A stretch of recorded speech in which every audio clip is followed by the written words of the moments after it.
आज हम प्रभु यीशु मसीह की प्रार्थना के साथ वचन शुरू करते हैं। प्रभु यीशु मसीह की प्रार्थना क्या है हमारे लिए? आइए हम यूहन्ना की अंजील उसका 17 अध्याय 1 से और 3 तक हम पढ़ते हैं। यीशु ने ये बातें कही और अपनी आंखें आकाश की ओर उठाकर कहा, हे पिता, वह घड़ी आ पहुंची है। अपने पुत्र की महिमा कर कि पुत्र भी तेरी महिमा करे, क्योंकि तूने उसको सब प्राणियों पर अधिकार दिया कि जिन्हें तूने उसको दिया है वह सबको वह अनंत जीवन दे। और अनंत जीवन यह है कि वह तुझ एकमात्र सच्चे परमेश्वर को और यीशु मसीह को जिसे तूने भेजा है जाने। आमीन। प्यारे प्रभु, इस वचन को आप ही हमें खोल कर दे। पवित्र आत्मा हमारी समझ के अनुसार आप हमें सिखाएं। प्रभु, आपने चेलों की समझ खोल दी ताकि वो पवित्र शास्त्र को समझ सके। प्रभु, आपने लौदीकिया की उस बैंजनी वस्त्र बेचने वाली की समझ को खोल दिया ताकि वो सत्य पर न केवल मन लगाए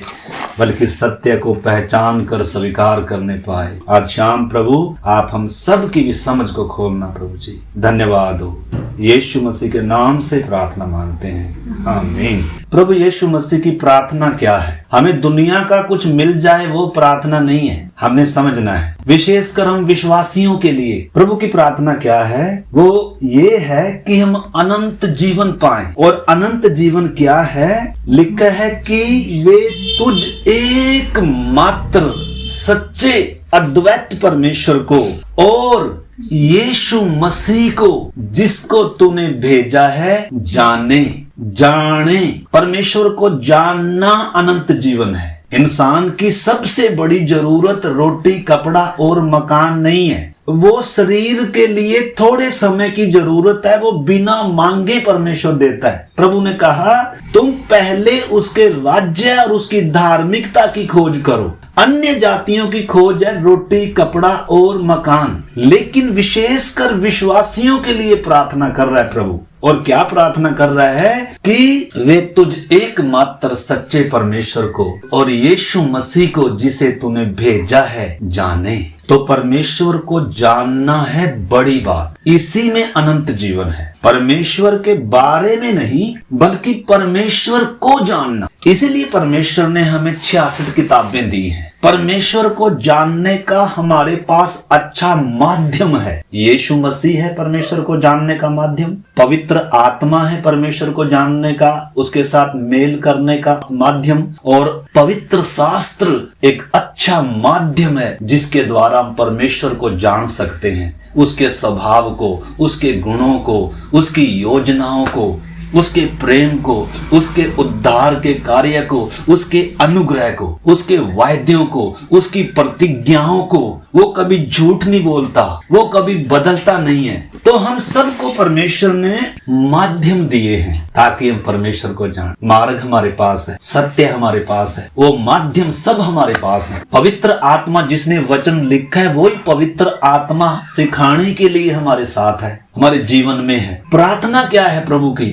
कि हम परमेश्वर को जाने। मेरे प्यारे भाई, तो क्या मैं और आप परमेश्वर को जान रहे हैं इन्हीं दिनों? परमेश्वर को जानने के लिए हमें क्या करना है? प्रयत्न करना है, प्रयास करना है, मेहनत करनी है, वचन को सीखना है, प्रार्थना भी करनी है, परमेश्वर के साथ समय बिताना है, बाइबल के साथ समय बिताना है। अगर हमारे पास समय नहीं, आपको मालूम है कितनों को परमेश्वर को जानने का कितनों के पास समय नहीं है, काम में व्यस्त हैं, बिजी हैं। और कितनों के पास समय है तो भी उनके पास मन नहीं है, प्रार्थना करने का मन नहीं है, वचन पढ़ने का मन नहीं है, वचन सुनने का मन नहीं है। मतलब ये बहुत बड़ी विडंबना है। माध्यम तो हमारे पास है, सत्य तो हमारे पास है, मार्ग तो हमारे पास है और परमेश्वर की प्रार्थना भी है हमारे लिए। लेकिन अगर हम परमेश्वर को जान नहीं रहे तो ये हमारे लिए बहुत ही क्या है, दुख की बात है। मेरे प्यारे भाई बहनों, जब जानवर अपने मालिक को पहचानते हैं, वचन स्पष्ट कहता है बैल भी अपने मालिक को, गधा भी अपने स्वामी की चरनी को पहचानता है, लेकिन इंसान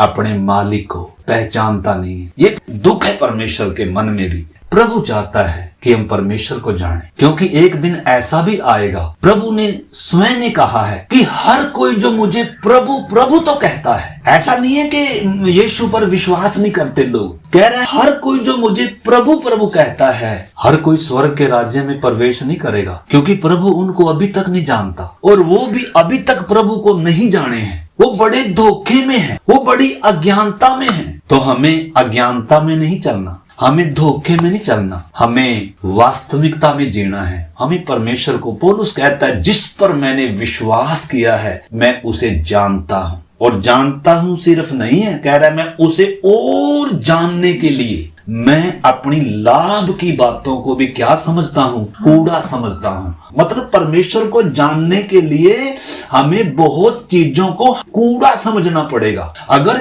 ये चीजें हमें कूड़े की तरह नहीं लगेंगी तो कभी भी हम परमेश्वर को मतलब समझ नहीं पाएंगे। अगर इन सारी चीजों से बढ़कर परमेश्वर प्रिय नहीं लगता, परमेश्वर जरूरी नहीं लगता, परमेश्वर कीमती नहीं लगता, तो कभी भी परमेश्वर अपने आप को हम पर प्रकट कर कर नहीं देगा। हमने इस चीज को अच्छे से पहचान, अगर हमें परमेश्वर से बढ़कर कोई और चीजें प्रिय हैं, भौतिक संसारिक शरीर की, तो मेरे प्यारे भाई बहनों, इस दशा में हम ज्यादा परमेश्वर को क्या नहीं कर पाएंगे, जान नहीं पाएंगे। आपको मालूम है, जो हम परमेश्वर का वचन सीख रहे हैं, मेरे विश्वास का आधार क्या है, तो उसमें हमने सबसे पहले सीखा पवित्र शास्त्र में मेरा विश्वास, और दूसरी बात हम सीख रहे हैं एकमात्र सच्चे परमेश्वर में मेरा विश्वास। तो हम पिछले दिनों से जो काफी बार हमने वो बातों को दोहराया है, एकमात्र सच्चा परमेश्वर। यीशु की भी प्रार्थना है कि तुझ एकमात्र सच्चे परमेश्वर को जाने। तो आपको मालूम है, मनुष्य की जो बहुत बड़ी भूल है और शैतान की भी बहुत बड़ी चालाकी है, ये क्या चालाकी है कि लोग किसको ना जाने, परमेश्वर को ना जाने। परमेश्वर से लोग लाभ उठा लें परमेश्वर के नाम से, लेकिन परमेश्वर को ना जाने। इसलिए शैतान ने, आपको मालूम है, लोगों की बुद्धि को क्या करके रखा हुआ है, अंधा करके रखा हुआ है। किस साइड से? ताकि परमेश्वर को ना जाने, ताकि यीशु को ना जाने, ताकि वो वचन को ना जाने, बाकी सारी दुनिया का ज्ञान इनको मिल जाए, चांद पर चले जाएं, दुनिया का सारा वैभव इनको मिल जाए। यीशु के सामने भी आया था शैतान, कह रहा है संसार का सारा कुछ मैं तुझे दे दूंगा, लेकिन क्या कर, मुझे झुककर क्या कर दे, परिणाम कर दे। लेकिन यीशु मसीह परमेश्वर को जानता है। अगर हम परमेश्वर को जानते हैं तो कभी भी शैतान की युक्तियों के सामने हम क्या नहीं होंगे, मतलब फेल नहीं होंगे, उसकी युक्तियों को क्या कर पाएंगे, समझ पाएंगे। तो हमने उन बातों को समझना है। एकमात्र सच्चा परमेश्वर कौन है? आपको मालूम है, समस्त मानव जाति को शैतान ने भरमा कर रखा है। किसके विषय में? परमेश्वर के विषय में। परमेश्वर एक ऐसा विषय है जिस विषय पर मनुष्य को बड़ी आसानी से भरमाया जा सकता है, भटकाया जा सकता है, क्योंकि हर एक इंसान के अंदर विवेक गवाही दे रहा है कि कोई परमेश्वर है। इस करके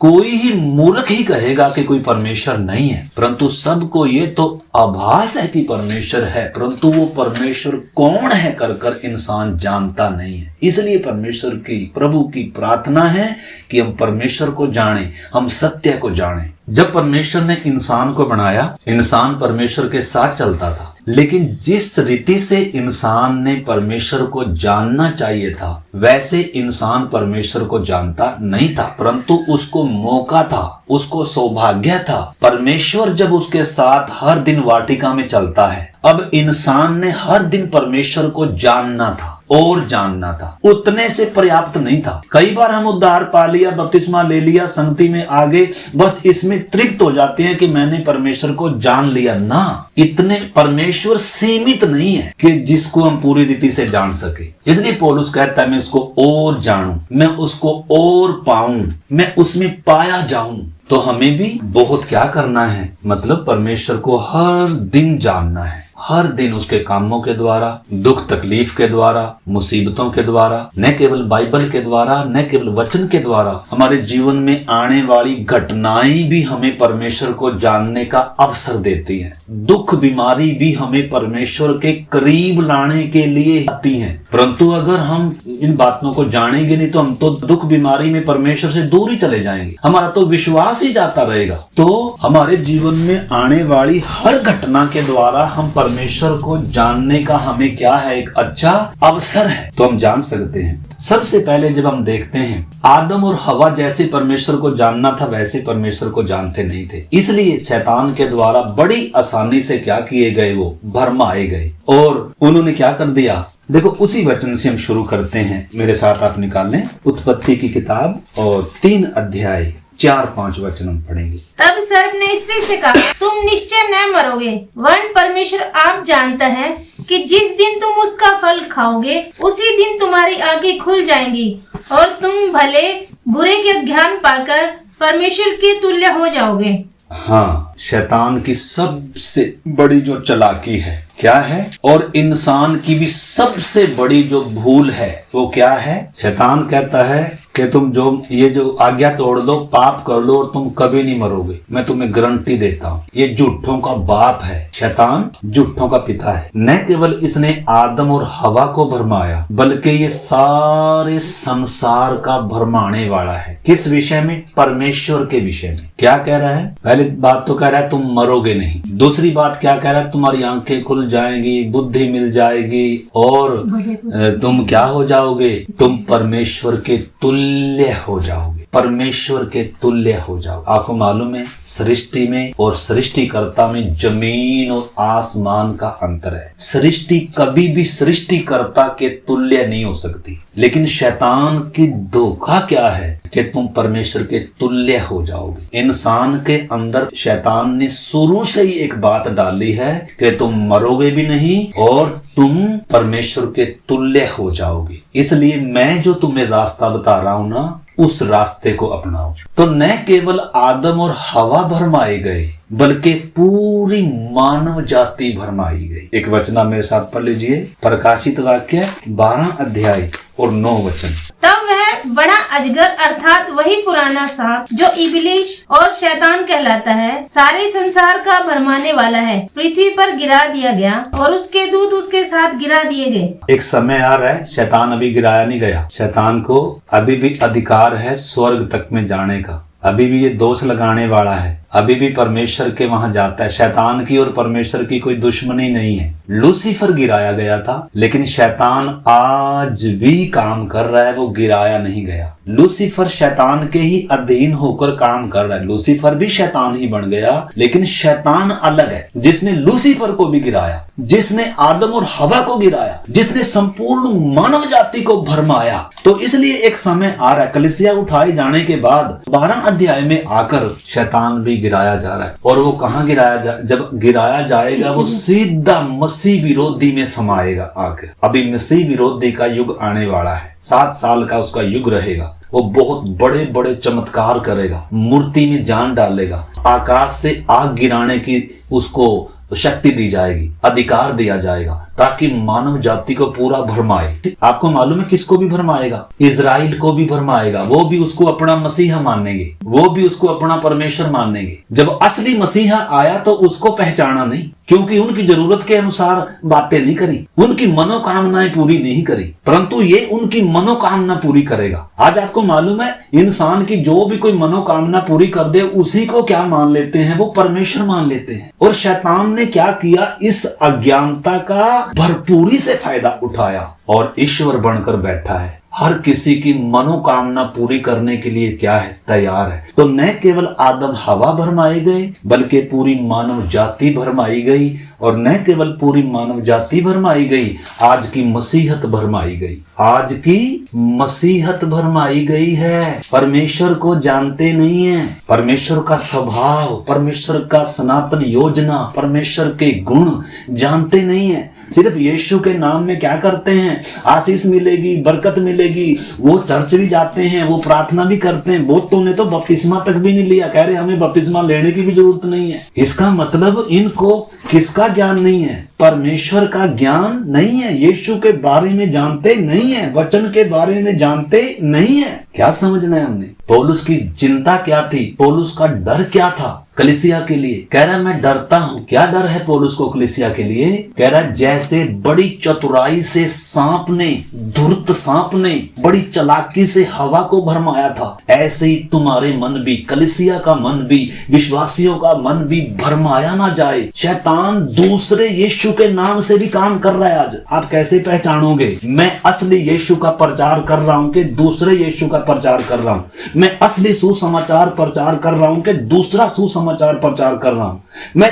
असली आत्मा का प्रचार कर रहा हूं कि दूसरी आत्मा का प्रचार कर रहा हूं। अगर आपको ये पहचान नहीं है तो आप तो धोखे में रहेंगे। आप तो बोलोगे ये तो प्रभु का दास है, ये तो पास्टर है। आपको मालूम है कितने लोगों को प्रभु जानता ही नहीं है। एक दिन आ रहा कहेगा मैं तो तुम्हें जानता ही नहीं हूँ। वो कहेंगे अरे प्रभु हमने तेरे नाम से दुष्ट आत्मा को निकाला है, तेरे नाम से आश्चर्य के काम किए हैं। प्रभु कहेगा मैं तुम्हें जानता नहीं हूँ। यानी कि कितना बड़ा धोखा किसके साथ हो रहा है? मसीहत के साथ हो रहा है। संसार के साथ तो हो रहा है तो एक अलग बात है, लेकिन आज धोखा किसके साथ हो रहा है? विश्वासी के साथ हो रहा है, कलीसिया के साथ हो रहा है। तो क्या आप जैसा यीशु को जानना चाहिए, जैसा वचन को जानना चाहिए, जैसा परमेश्वर को जानना चाहिए, क्या आप वैसा परमेश्वर को जान रहे हैं? क्योंकि इसी में अनंत जीवन है। तो जब हम एकमात्र सच्चे परमेश्वर के बारे में सीख रहे हैं, परमेश्वर ने क्या कहा था? तुम अपने लिए क्या नहीं करना, मतलब सृष्टिकर्ता को सृष्टि की समानता में समझने की भूल नहीं करना। शैतान की चालाकी है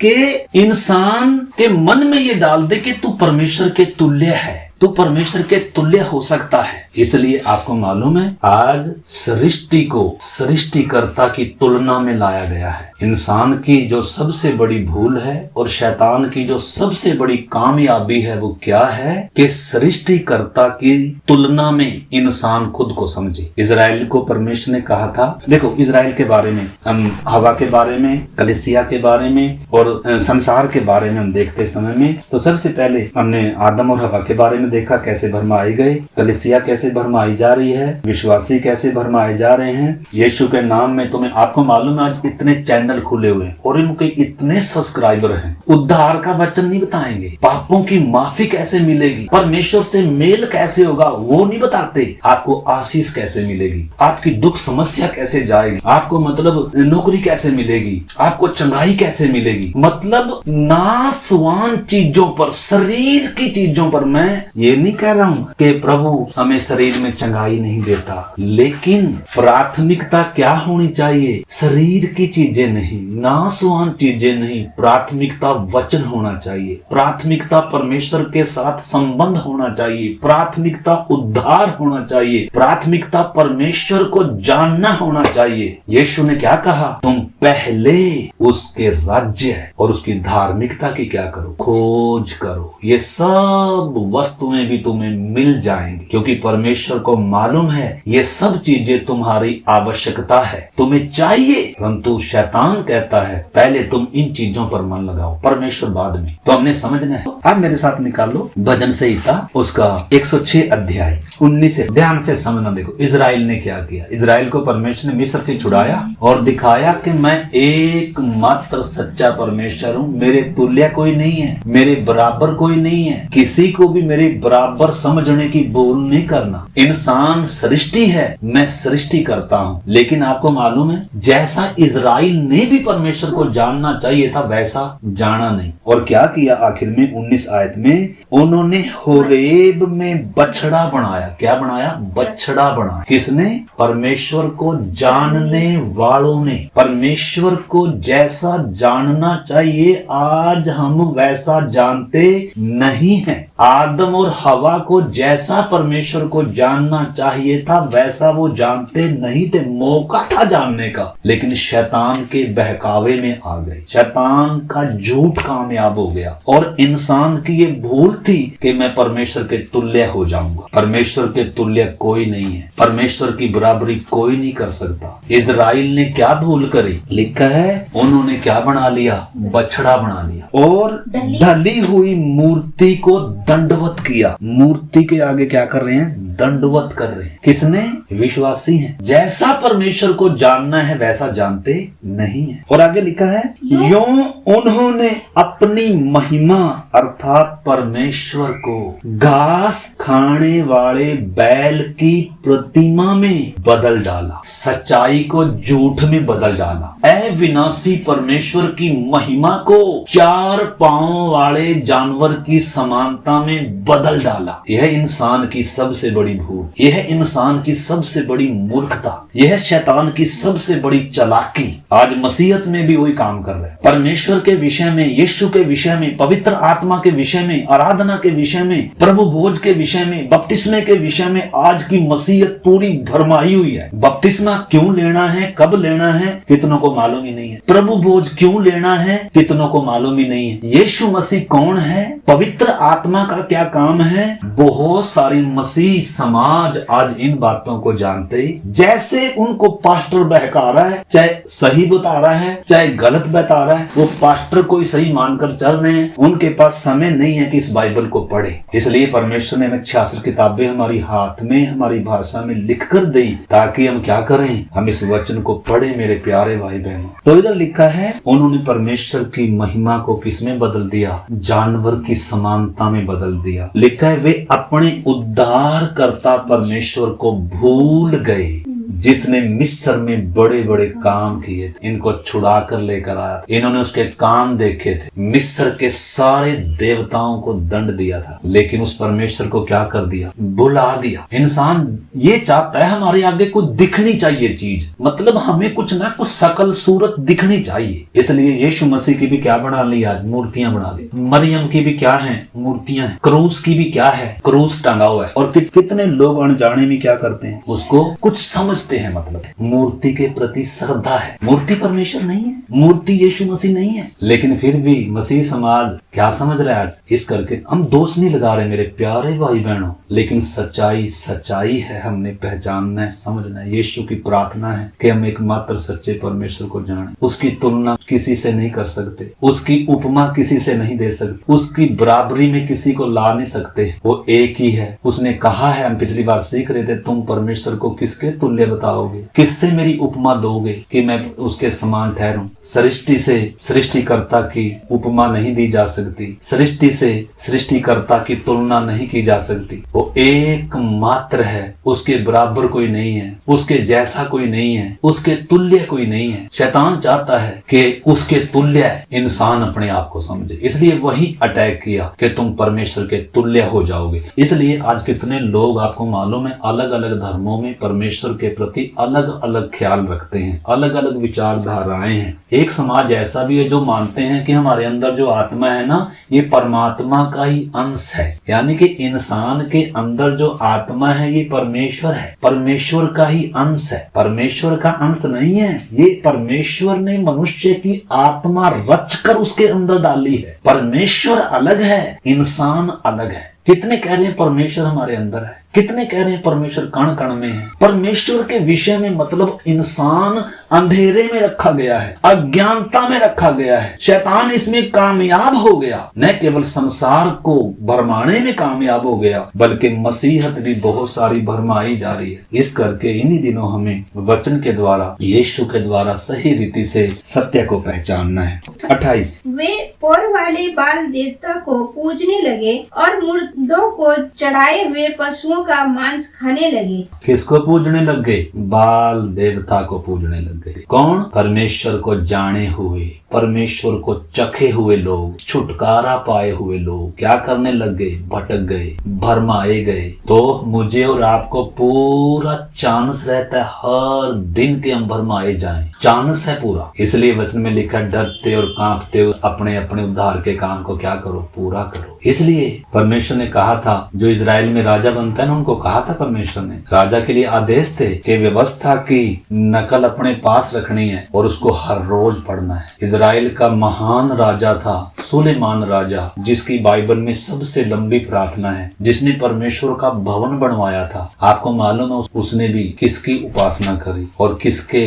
मंदिर बनवाए उसने भी, और भ्रष्ट हो गया, विश्वासियों की लिस्ट में भी उसका नाम नहीं। इस करके मेरे प्यारे भाई बहनों, हमने परमेश्वर को क्या करना है, जानना है। परमेश्वर की इच्छा यही है। देखो पहला तिमोथी उसका 2 अध्याय और 3 वचन से हम पढ़ेंगे। यह हमारे उद्धारकर्ता परमेश्वर को अच्छा लगता और भाता भी है, जो यह चाहता है कि सब मनुष्य का उद्धार हो और वे सत्य को भली भांति पहचान ले। ना, परमेश्वर की इच्छा क्या है, केवल प्रार्थना ही नहीं है यीशु मसीह की, केवल सच्चाई को जाने, वो यीशु को जाने। केवल विश्वासियों के लिए ही नहीं, नहीं बल्कि सारे संसार के लिए परमेश्वर की इच्छा है। सारे संसार से परमेश्वर ने प्यार किया, सारे संसार को परमेश्वर ने बनाया है, सारे संसार के लिए यीशु ने अपनी जान दी, अपना खून दिया है। इसलिए इधर परमेश्वर की इच्छा भी यही है। क्या है? लिखा है यह हमारे उद्धारकर्ता परमेश्वर को अच्छा लगता है और भाता भी है। क्या? जो यह चाहता है कि सब मनुष्यों का क्या हो जाए? उद्धार हो जाए और वे सत्य को भली भांति क्या कर लें? पहचान लें। क्योंकि परमेश्वर एक ही है और परमेश्वर और मनुष्यों के बीच में भी एक ही बिचवई है, अर्थात प्रभु यीशु मसीह, जिसने संपूर्ण मानव जाति के लिए अपने बलिदान दिया है। परमेश्वर को पहचानना और यीशु मसीह को पहचानना। हम देख रहे हैं एकमात्र सच्चा परमेश्वर जिसने अपने आप को कैसे प्रकट करके दिया है? अनंतकालीन, स्वयंभू, सारी सृष्टि का रचने वाला और मनुष्य को पापों से छुड़ाने वाला, उद्धार करता। और इतना ही नहीं, त्रिएकत्व में परमेश्वर ने अपने आप को प्रकट करके दिया है। तो आने वाले दिनों में और भी परमेश्वर के बारे में सीखेंगे थोड़ा थोड़ा। हम तेजी से नहीं दौड़ रहे क्योंकि हमारे बीच में कुछ नए लोग भी हैं, इस करके हम थोड़ा सा बेसिक बातें मिलाकर भी सिखा रहे हैं ताकि सबको सही रीति से क्या आ जाए, परमेश्वर का विषय समझ में आ जाए। तो परमेश्वर की इच्छा क्या है, यीशु की प्रार्थना क्या है,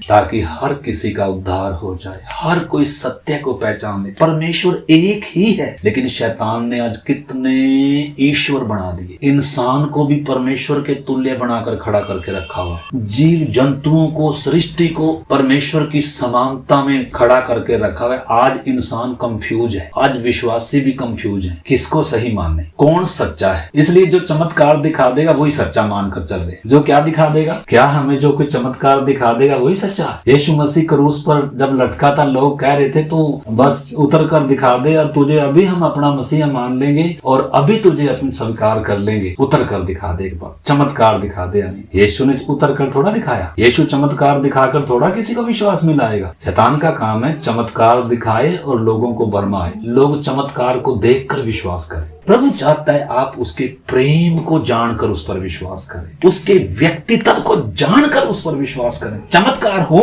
या ना हो, चमत्कार मेरे जीवन में हो गए इसलिए थोड़ा मैंने विश्वास किया। चाहे मेरे जीवन में चाहे कितना घाटा हो जाए, नुकसान हो जाए, निंदा आ जाए, बदनामी आ जाए, तो भी मैं परमेश्वर पर विश्वास करूंगा, तो भी मैं उसको अपना प्रभु और अपना उद्धार करता, अपना परमेश्वर स्वीकारूंगा, तो भी मैं उसके पीछे आखिरी श्वास तक चलूंगा, क्योंकि वो मेरे साथ हर समय भला है, विश्वास योग्य है। उसने क्रूस पर अपने प्रेम का क्या दिया, सबूत दिया है। आज कितने लोग हैं यीशु के लिए थोड़ी सी निंदा बदनामी आएगी तो यीशु का इनकार कर ही चले जाएंगे। यानी कि जैसे यीशु को जानना चाहिए, जैसे सत्य को जानना चाहिए, वैसे इंसान विश्वासी भी, हम भी प्रभु को जानते नहीं। इस करके इन दिनों प्रभु की प्रार्थना को हमने व्यर्थ नहीं समझना, महत्वपूर्ण है उसकी प्रार्थना, हम परमेश्वर को जाने। और इधर परमेश्वर की इच्छा भी यही है ताकि हम क्या करें, हर किसी का उद्धार हो। तो जब हम परमेश्वर को सही रीति से हम लोग जानेंगे तभी हम दूसरों को भी बता पाएंगे। हम पहले यीशु मसीह को जानेंगे तभी हम यीशु मसीह के बारे में दूसरों को बता पाएंगे। अगर हम सिर्फ इतना ही जानते हैं, यीशु मसीह के पास आकर मेरी बीमारी ठीक हुई थी, तो यही बताते फिरेंगे लोगों को, और आज सारी दुनिया बीमार है, सारे बीमार इकट्ठे हो जाएंगे। परंतु अगर मैं ये कहूंगा मैं पाप में जन्मा पापी व्यक्ति था, अंधकार में पड़ा हुआ, मौत मेरे ऊपर, पाप मेरे ऊपर राज करता था, और यीशु ने मेरी आत्मिक आंखें खोल दी, मेरी बुद्धि खोल दी, मुझे पाप की गुलामी से, मुझे मौत के वश से छुड़ाया। इसलिए यीशु के अलावा और कोई मार्ग और कोई सत्य नहीं है और कोई जीवन नहीं। ये है यीशु मसीह की सत्य की गवाही देना। मेरा सिर दर्द ठीक हो गया उसकी गवाही नहीं देना, लोगों को ये चीजें बताकर विश्वास में नहीं लाना। भीड़ आ तो जाएगी लेकिन उद्धार किसी का नहीं होगा। चमत्कार देखकर दुनिया आ जाएगी लेकिन उद्धार एक का भी नहीं होगा। हमने समझ लें, अगली बार हम और इसको विस्तार से सीखेंगे। परमेश्वर की बराबरी कोई नहीं कर सकता। ये शैतान की चालाकी है कि इंसान को परमेश्वर के तुल्य बना दे, सृष्टि को परमेश्वर के तुल्य बना दे। एक वचन और पढ़ लीजिए और फिर हम प्रार्थना करते हैं। रोमियो की पत्री में आ जाइए थोड़ा सा। इंसान की सबसे बड़ी भूल, मानव जाति का सबसे बड़ा पाप क्या है? जब आप रोमियो 1 अध्याय में पढ़ेंगे 18 से लेकर और 25 तक आप पढ़ सकते हैं। मानव जाति का पाप, परमेश्वर का क्रोध तो उन लोगों मानव की सब अभक्ति और अधर्म पर स्वर्ग से प्रकट होता है, जो सत्य को अधर्म से दबाए रखते हैं। हाँ। इसीलिए कि परमेश्वर के विषय का ज्ञान उनके मनों में प्रकट है, क्योंकि परमेश्वर ने उन पर प्रकट किया है उसके अनदेखे गुण, अर्थात उसकी सनातन सामर्थ और परमेश्वर तब जगत की सृष्टि के समय से उसके कामों के द्वारा देखने में आते हैं, यहाँ तक कि वे निरुत्तर हैं। इस कारण की परमेश्वर को जानने पर भी उन्होंने परमेश्वर के योग्य बढ़ाई और धन्यवाद न की। परमेश्वर को जानने पर भी आदम और हवा परमेश्वर को जानते थे, लेकिन जानने पर भी जैसा आदर परमेश्वर को करना था उन्होंने, जैसा प्रेम परमेश्वर से करना था, जैसी आज्ञाकारी उसकी करनी थी, ऐसी नहीं कर। व्यर्थ विचार करने लगे कि हम परमेश्वर के तुल्य हो जाएंगे, हमारी आंखें खुल जाएंगी, हम मरेंगे नहीं। शैतान के भरमावे में आ गए। न केवल आदम और हवा के बारे में लिखा है, संपूर्ण मानव जाति के बारे में भी यही बात है। परमेश्वर को जानने पर भी उन्होंने परमेश्वर के योग्य धन्यवाद और बड़ाई नहीं। जितना मुझ पर और आप पर परमेश्वर ने अपने आप को प्रकट करके दिया है, क्या हम उसके योग्य है उसको धन्यवाद दे रहे हैं? क्या हम उसके योग्य है उसको आदर बड़ाई वो स्थान दे रहे हैं? क्या व्यर्थ विचार करते हैं? अगर परमेश्वर को जितना परमेश्वर ने हमारे ऊपर अपने आप को प्रकट करके दिया, अगर उतना ही हम स्वीकार नहीं कर रहे हैं, तो और क्यों प्रकट करके देगा? परमेश्वर एकदम थोड़ा किसी पे प्रकट करके देता है, थोड़ा थोड़ा करके प्रकट करके देता है। जितना मेरे ऊपर प्रकट करके दिया, अगर और जानने का मन नहीं है तो और क्यों प्रकट करके देगा? है वो ऐसा परमेश्वर नहीं है, वो थोपता नहीं है इंसान के ऊपर अपने आप को। अदेन की वाटिका में भी दिन के ठंडे के समय आता था, परमेश्वर आदम के ऊपर हर समय अपने आप को थोप कर नहीं रखा हुआ था, उसको आजादी दे रहा था, स्वतंत्रता दी थी। चुनाव तूने करना है, तू इन चीजों में आनंदित है या तुझे परमेश्वर की उपस्थिति, परमेश्वर की संगति, परमेश्वर की निकटता में आनंद आएगा। इंसान की परख थी और इंसान भरमाया गया और परमेश्वर से बलवा कर कर पापी बन गया और दंड के अधीन आ गया। क्रूस पर आकर इंसान की आंख खुली हो, ये मेरे से क्या हो गया? इसलिए क्रूस पर एक जिंदगी, एक नई जिंदगी की शुरुआत मिलती है। क्रूस पर धर्म नहीं बदलता किसी का, क्रूस पर जिंदगी बदलती है, जीवन बदलता है, सोच बदलती है, मार्ग बदलता है। एक इंसान जैसे पहले चलता था वैसे नहीं चलता। आज तो बपतिस्मा लेकर भी हम वैसे ही चलते हैं जैसे पहले चलते थे, वैसे ही इन संसार में एंजॉय करते हैं जैसे पहले चलते थे। तो नया कहां से हुआ फिर? नया जन्म कहां से हुआ फिर? आज तो यीशु को इसलिए तो नहीं स्वीकार किया हमारा ये काम सीधा हो जाए, हमारा ये काम सीधा हो जाए, हमें ये फायदा हो जाए। यीशु इसलिए नहीं है, यीशु जीवन देने के लिए आया। इस करके हमने बातों को समझना है। तो इसमें 21 में लिखा है, उनका निर्बुद्धि मन अंधेरा हो गया। निर्बुद्धि मन, ये मूर्खता है, इंसान शैतान के द्वारा प्रभावित हो गया। लिखा है उन्होंने क्या किया? अपने आप को बुद्धिमान जताकर मूर्ख बन गए। और लिखा है, अविनाशी परमेश्वर की महिमा को नासवान मनुष्यों में, पक्षियों और चौपायों और रेंगने वाले जंतुओं की मूरत की समानता में बदल डाला।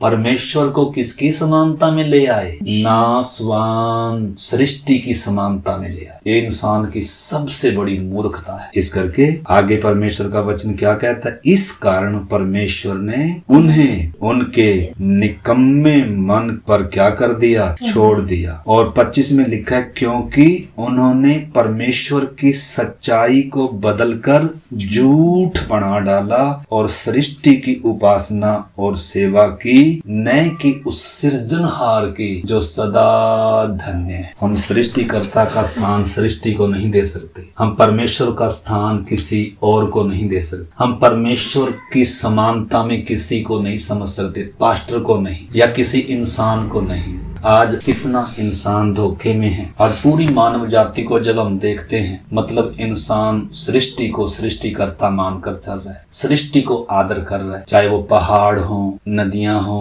पेड़ हो, जानवर हो, जंतु हो या मनुष्य हो। आज कितने लोग मनुष्यों की शरण में जाते हैं कि मनुष्य ही मतलब मुझे बचा सकता है, मनुष्य ही मेरा परमेश्वर से मेल करा सकता है। नहीं, न केवल एकमात्र सच्चे परमेश्वर को जानना है, बल्कि यीशु मसीह को भी जानना है। क्योंकि जैसे एकमात्र सच्चा परमेश्वर एक है, ऐसे ही परमेश्वर और मनुष्यों के बीच में भी एक ही बिचवई है, अर्थात प्रभु यीशु मसीह, जिसने सबके लिए क्रूस पर अपना प्राण दिया। और कोई मार्ग नहीं है, और कोई सत्य नहीं, और कहीं जीवन नहीं है। इस करके आइए हम सब प्रार्थना करें इन दिनों, जो यीशु की प्रार्थना है। आइए इस प्रार्थना के अनुसार हम परमेश्वर को जानने में समय बिताएं, मन लगाएं, मेहनत करें, वचन पढ़ें, वचन सुने मेरे प्यारे भाई बहनों, क्योंकि यही है जो हमारे हाथ में रहने वाली चीज है, सदा ठहरने वाली चीज है। धन दौलत कमा लेंगे, सब छूट जाएगा, कुछ साथ नहीं जाएगा, सारी चीज यही छूटने जा रही है। आज प्राण निकल गया, सब यही छूट जाएगा। इसलिए प्रभु ने कहा, कहाँ इकट्ठा करो, उधर इकट्ठा करो। इस करके आइए हम परमेश्वर के पीछे भागे, यीशु का पीछा करें, सत्य का पीछा करें, दुनिया के पीछे ना भागे, पैसे के पीछे, नौकरी के पीछे ना भागे। हाँ, हमने नौकरी करना है, हाँ हमें पैसा चाहिए, लेकिन उन सब से बढ़कर हमें परमेश्वर चाहिए, उद्धार चाहिए, सत्य चाहिए, मार्ग चाहिए, जीवन चाहिए।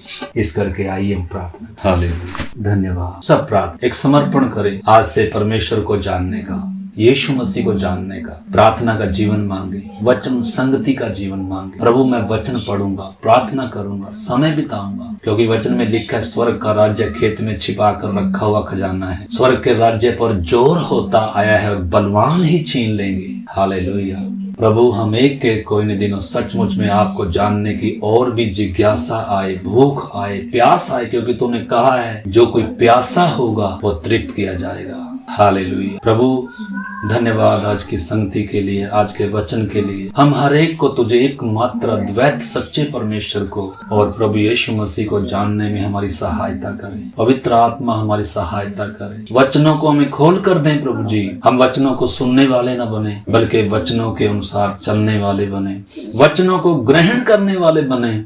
और प्रभु हम संसार के तुल्य नहीं, हम प्रभु आपके स्वभाव में एक एक दिन ढलते जाएं।